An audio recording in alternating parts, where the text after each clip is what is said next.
Reflexiones matinales Llave de David les da la bienvenida. El tema de hoy se titula Confundamos su lengua.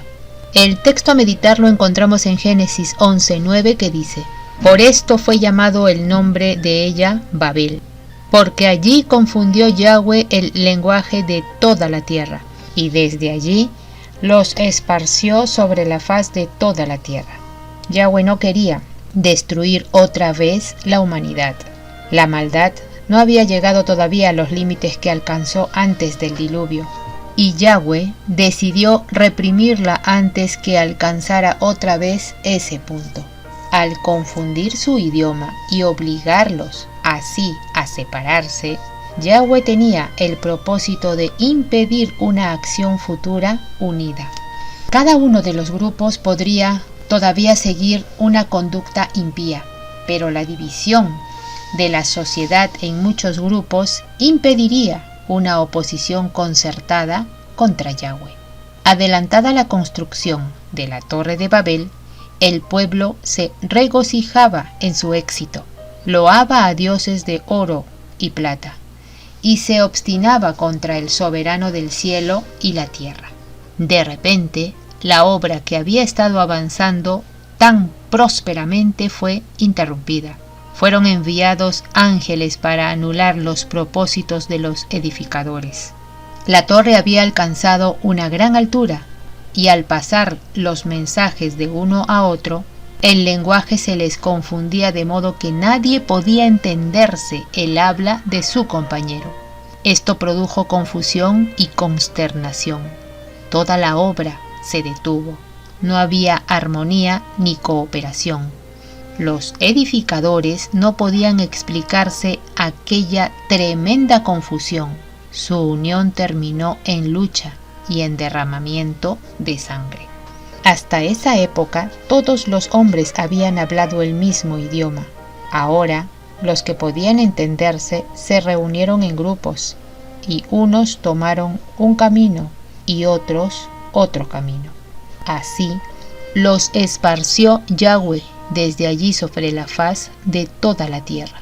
Esta dispersión obligó a los hombres a poblar la tierra, y el propósito de Yahweh se alcanzó por el medio empleado por ellos para evitarlo.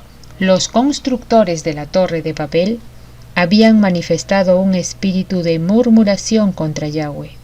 En vez de recordar con gratitud su misericordia hacia Adán y su bondadoso pacto con Noé, estaban aceptando la soberanía del más cruel de los tiranos.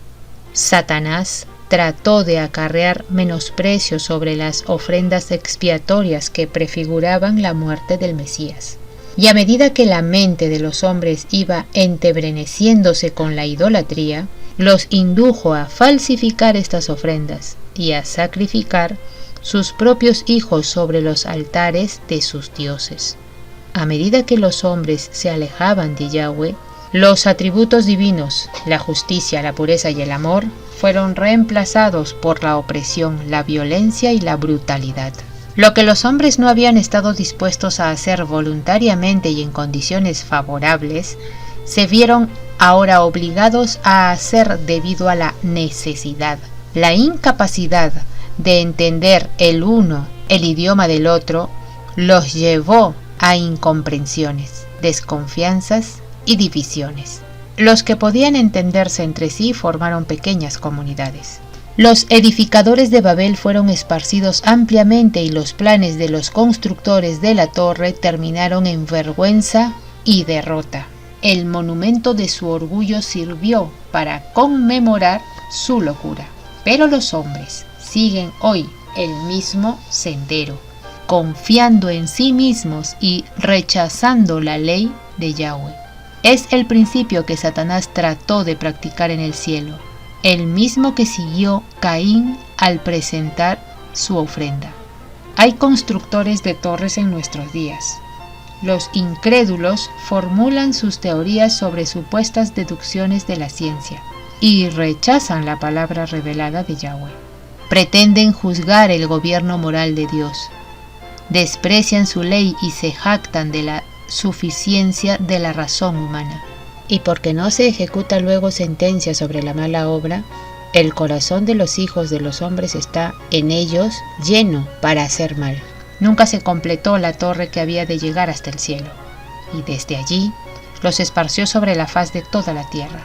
Yahweh soporta pacientemente la perversidad de los hombres, dándoles amplia oportunidad para arrepentirse, pero toma en cuenta todos sus ardides para resistir la autoridad de su justa y santa ley.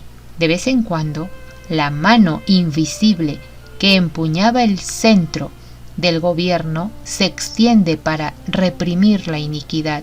Se da evidencia inequívoca de que el Creador del universo, el que es infinito en sabiduría, amor y verdad, es el gobernante supremo del cielo y de la tierra, cuyo poder nadie puede desafiar impunemente.